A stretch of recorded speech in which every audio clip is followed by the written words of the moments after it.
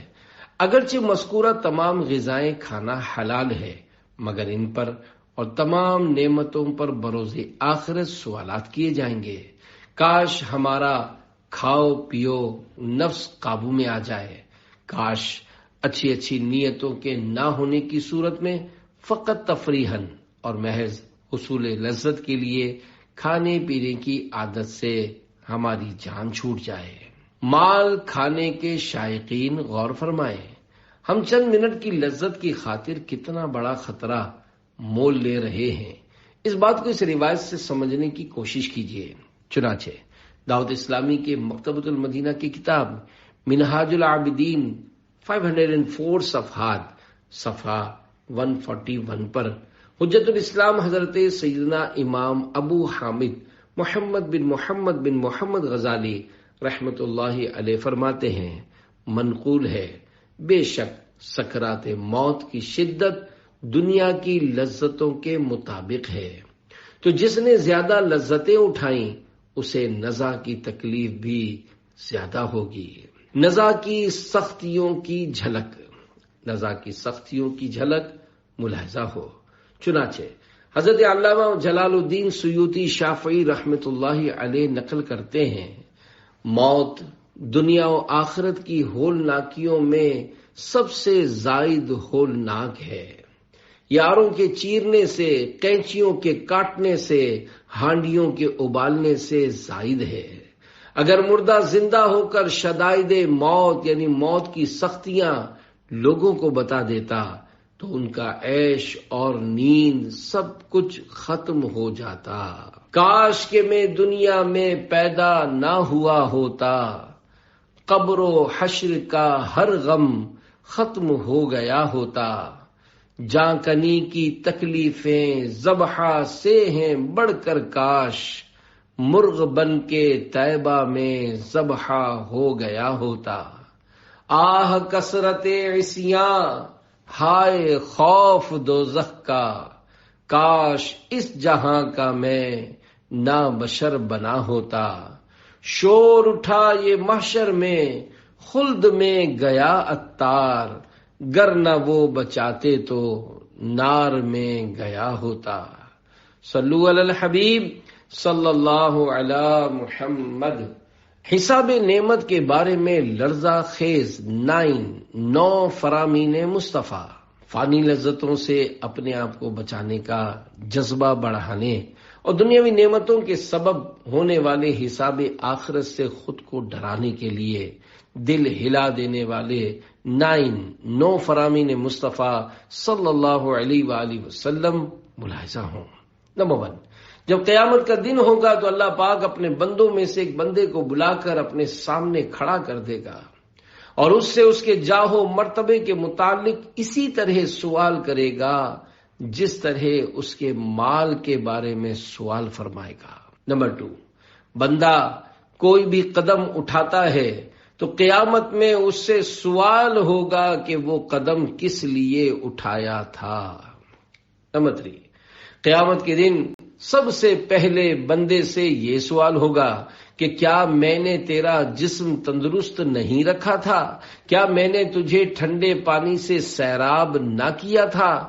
تو نے ان کے حقوق ادا کیے یا نہیں؟ نمبر 4، مالک اور مملوک یعنی غلام کو اور زوج یعنی شوہر اور زوجہ کو لایا جائے گا، پھر ان سے حساب ہوگا، یہاں تک کہ مرد سے کہا جائے گا تو نے فلاں دن لذت کے ساتھ پانی پیا، اور شوہر سے کہا جائے گا کہ فلاں عورت سے نکاح کے اور بھی طلبگار تھے لیکن تو نے اس کا نکاح چاہا تو میں نے ان سب کو چھوڑ کر اس کا نکاح تیرے ساتھ کر دیا، کیا تو نے ان نعمتوں کا حق ادا کیا؟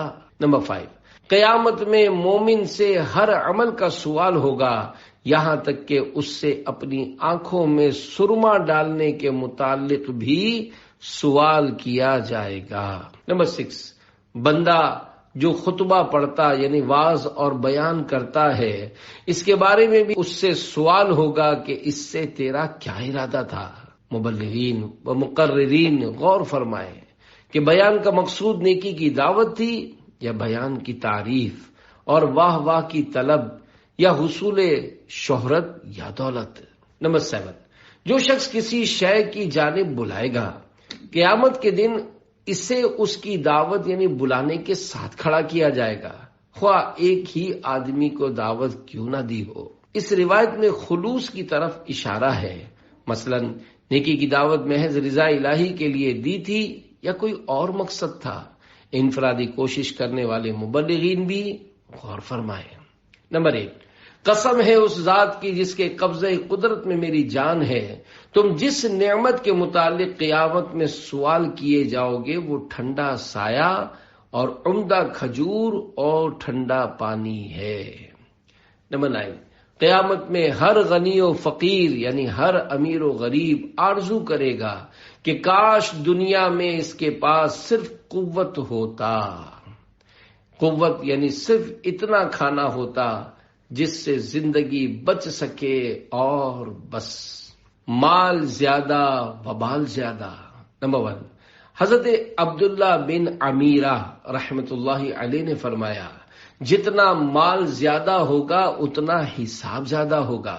نمبر 2، حضرت ابو ذر رضی اللہ عنہ نے فرمایا، قیامت میں 1 درہم والے کے مقابلے میں 2 درہم والے کا حساب زیادہ سخت ہوگا۔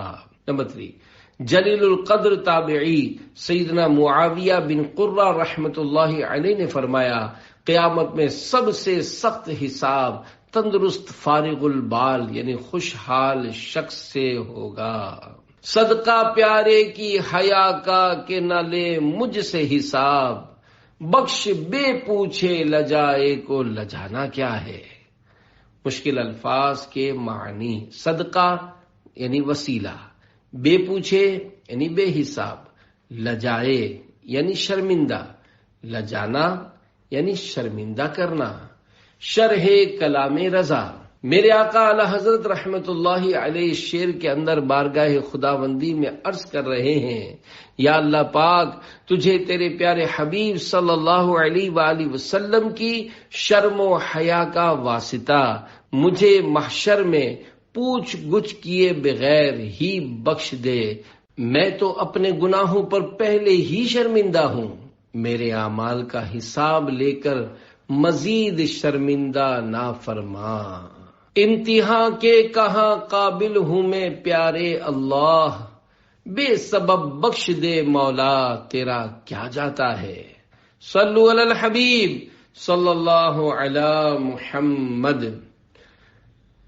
12 سال تک حساب و کتاب۔ پیارے پیارے اسلامی بھائیوں، آخرت کے حساب کا معاملہ نہایت سنگین ہے۔ عبرت کے لیے ایک حکایت پیش کی جاتی ہے، سنیے اور خوب کڑیے۔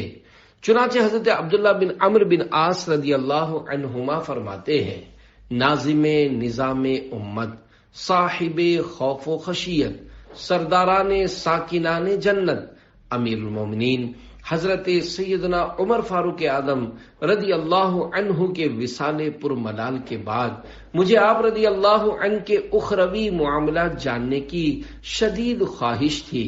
ایک دن میں نے خواب میں ایک محل دیکھا تو پوچھا، یہ کس کا ہے؟ فرشتے نے بتایا، حضرت عمر بن خطاب رضی اللہ عنہ کا۔ اتنے میں وزیر حضور انور ساکنان جنت کے سرور حضرت سیدنا عمر رضی اللہ عنہ اس محل سے باہر اس حال میں تشریف لائے کہ آپ رضی اللہ عنہ پر ایک چادر تھی، گویا ابھی ابھی غسل فرمایا ہے۔ میں نے عرض کی، ما فعل اللہ بکا، اللہ پاک نے آپ کے ساتھ کیا معاملہ فرمایا؟ جواب دیا، اچھا معاملہ فرمایا، پھر مجھ سے پوچھنے لگے مجھے تم سے جدا ہوئے کتنا عرصہ گزرا ہے؟ میں نے عرض کی 12 سال۔ فرمانے لگے اب جا کر حساب و کتاب سے فارغ ہوا ہوں، اللہ پاک کی ان پر رحمت ہو اور ان کے صدقے ہماری بے حساب مغفرت ہو، آمین بجاہ خاتم النبیین صلی اللہ علیہ وآلہ وسلم۔ تو بے حساب بخش کے ہیں بے شمار جرم، دیتا ہوں واسطہ تجھے شاہ حجاز کا، صلو علی الحبیب صلی اللہ علی محمد۔ صحابہ میں سب سے مالدار صحابی کے حساب قیامت کا احوال۔ پیارے پیارے اسلامی بھائیوں، عدل و انصاف کے پیکر، پرہیزگاروں کے افسر، متقیوں کے راہبر حضرت سیدنا عمر رضی اللہ عنہ کی یہ حکایت ہمیں بہت کچھ سمجھا رہی ہے۔ عشرہ مبشرہ کے روشن ستارے حضرت عبد الرحمن بن عوف رضی اللہ عنہ، جو کہ صحابہ کرام علیہم رضوان میں سب سے زیادہ مالدار تھے، آپ رضی اللہ عنہ کا سارا ہی مال یقینی طور پر حلال تھا، اور کثرت مال غفلت شعاری کے بجائے آپ رضی اللہ عنہ کے لیے خشیت الہی کا سبب بن گئی تھی۔ آپ رضی اللہ عنہ کے حساب قیامت کی حکایت بھی سراپا عبرت ہے، ملاحظہ فرمائیے۔ چنانچہ ایک بار سرکار علی وقار صلی اللہ علیہ وآلہ وسلم نے صحابہ کرام علیہم رضوان کے پاس تشریف لا کر فرمایا، اے اصحاب محمد، آج رات اللہ پاک نے جنت میں تمہارے مکان اور منزلیں نیز میرے مکان سے کس کا کتنا دور مکان ہے سب مجھے دکھائے۔ پھر آپ صلی اللہ علیہ وآلہ وسلم نے جلیل القدر اصحاب کرام کی منزلیں فردن فردن بیان کرنے کے بعد حضرت عبد الرحمن بن عوف رضی اللہ عنہ سے فرمایا، اے عبد الرحمن، میں نے دیکھا کہ تم مجھ سے بہت دور ہو گئے، یہاں تک کہ مجھے تمہاری ہلاکت کا خدشہ ہونے لگا۔ پھر کچھ دیر بعد تم پسینے میں شرابور مجھ تک پہنچے، تو میرے پوچھنے پر تم نے بتایا۔ مجھے حساب کے لیے روک لینے کے بعد مجھ سے پوچھ گچھ شروع ہو گئی کہ مال کہاں سے کمایا اور کہاں خرچ کیا۔ راوی کہتے ہیں حضرت عبد الرحمن رضی اللہ عنہ یہ سن کر رو پڑے اور عرض کی، یا رسول اللہ صلی اللہ علیہ وآلہ وسلم، یہ 100 اونٹ جو آج ہی رات مصر سے مال تجارت سمیت آئے ہیں، آپ صلی اللہ علیہ وآلہ وسلم کو گواہ بنا کر انہیں مدینہ پاک کے غریبوں اور یتیموں پر صدقہ کرتا ہوں۔ حضرت عبد الرحمن بن عوف رضی اللہ عنہ نے ام المومنین حضرت ام سلمہ رضی اللہ عنہا کی خدمت میں عرض کی، مجھے اندیشہ ہے کہ کثرت مال کہیں آخرت میں مجھے ہلاکت میں نہ ڈال دے۔ انہوں نے فرمایا، اپنا مال راہ خدا میں خرچ کرتے رہا کرو۔ مالداروں کے لیے لمحہ فکریہ۔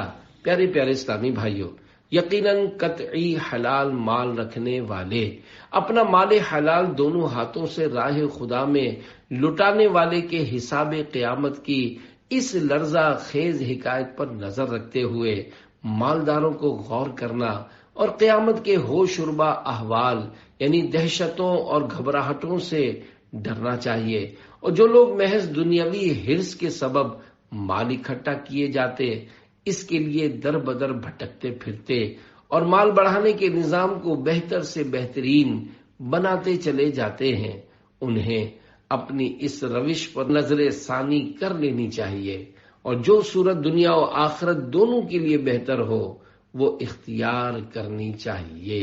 مال و دولت کے متعلق اچھی نیتیں۔ حلال مال جمع کرنا فی نفسی ہی مباح ہے، یعنی نہ اس میں ثواب ہے نہ گناہ۔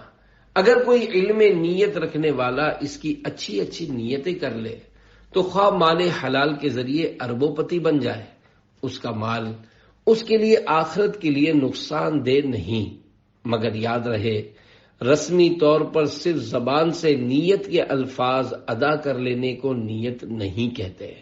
نیت دل کے ابھار اور پکے ارادے کا نام ہے۔ یعنی جو نیت کر رہا ہے وہ اس کے دل میں بھی اس طرح موجود ہو کہ میں نے 100% ایسا کرنا ہی کرنا ہے۔ مال و دولت کے بارے میں نیت کی رغبت دلاتے ہوئے حجت الاسلام حضرت سیدنا امام ابو حامد محمد بن محمد غزالی رحمت اللہ علیہ فرماتے ہیں، مال لینے، چھوڑنے، خرچ کرنے اور روکنے میں نیت صحیح ہونی چاہیے۔ مال اس لیے حاصل کرے کہ عبادت پر مدد حاصل ہو، اور مال چھوڑنا ہو تو زہد یعنی دنیا سے بے رغبتی کی نیت سے اسے حقیر سمجھتے ہوئے چھوڑے۔ جب یہ طریقہ اختیار کرے گا تو مال کا موجود ہونا اسے نقصان نہیں پہنچائے گا۔ اسی لیے امیر المومنین حضرت مولا کائنات علی المرتضی شیر خدا رضی اللہ عنہ نے فرمایا، اگر کوئی شخص تمام روئے زمین کا مال حاصل کرے اور اس کا ارادہ رضا الہی کا حصول ہو تو وہ زاہد یعنی دنیا سے بے رغبت ہے، اور اگر تمام مال چھوڑ دے لیکن رضا خداوندی مقصود نہ ہو تو وہ زاہد نہیں ہے۔